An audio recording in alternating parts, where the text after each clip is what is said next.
Hi, welcome to episode 71 of Pink's Picks Book Racks, commentary from a sort of retired high school English teacher. Today's titles: Karen M. McManus's One of Us is Lying and Malinda Lo's Last Night at the Telegraph Club, are both YA or young adult novels set in California, albeit decades apart, featuring high school students during their senior year. Because I teach that age group, I'm very interested in characters at that critical juncture in their lives. One of Us is Lying is written in first-person rotating narration from the perspectives of 4 12th graders who were serving detentions with a 5th student who died during their detainment. Thus begins the story and unlikely friendship of the murder club. The tale begins and ends with the brainy Bronwyn. In between, there is the archetypal blonde-haired beauty, the athletic phenom, the quintessential bad boy, and the absent outcast who speaks posthumously through his gossip app and makes public the most private information about his popular classmates. The minor characters too, fellow students, parents, siblings, friends, law enforcement, media, may seem stereotypical, but do represent the personalities present in most, if not all, secondary schools. I am qualified to say this. You may be familiar with the title.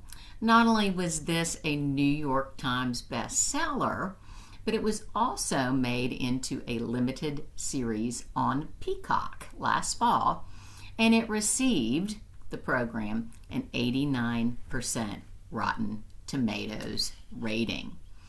I found the resolution a bit predictable, but after all, it is young adult, and I am a senior citizen, which is probably why I also found The Last Night at the Telegraph Club rather slow moving until about halfway through its almost 400 pages. Like so many other historical fiction pieces that I've reviewed, it is, however, a story that needed to be told. And Lo's well-researched book tells it beautifully. The Telegraph Club is a gay bar in San Francisco's Chinatown, discovered in 1954 by 17-year-old protagonist Lily Hugh.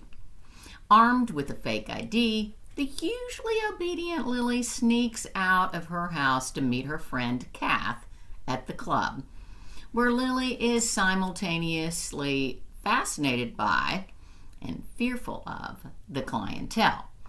Although she'd always felt different from her peers and had never been attracted to males, the idea of being a lesbian hadn't previously occurred to her.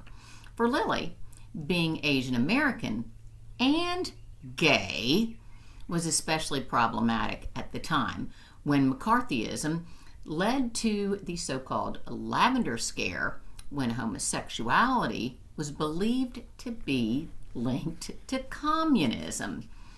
And Chinese, as well as Korean, Thai, Filipino, etc., in post-World War II America were often mistaken for the Japanese. Watch episode 70 for more on that. I love the structure of this book. Each section begins with a timeline juxtaposing the fictional events in Lily's life with the historical events of the era. Of the 48 chapters, 5 are from the perspectives of Lily's mother, a nurse and first-generation American, Lily's father, a physician who obtained his citizenship by serving in World War II, and Lily's aunt, who immigrated to study at UC Berkeley and earn her PhD there. These characters add background information and context regarding both Chinese Americans and immigrants in San Francisco from the 1906 earthquake, see episode 69, to mid-century. In addition to Lo's multiple historical references, I enjoyed her inclusion of city landmarks in 1950s cultural allusions. I also loved her diorama motif. I was a tad confused by a reference to a cubic zirconian necklace. It wasn't used in jewelry until 20 years after this book is set. Error or anachronism? I give Telegraph Club and One of Us is Lying each an A-.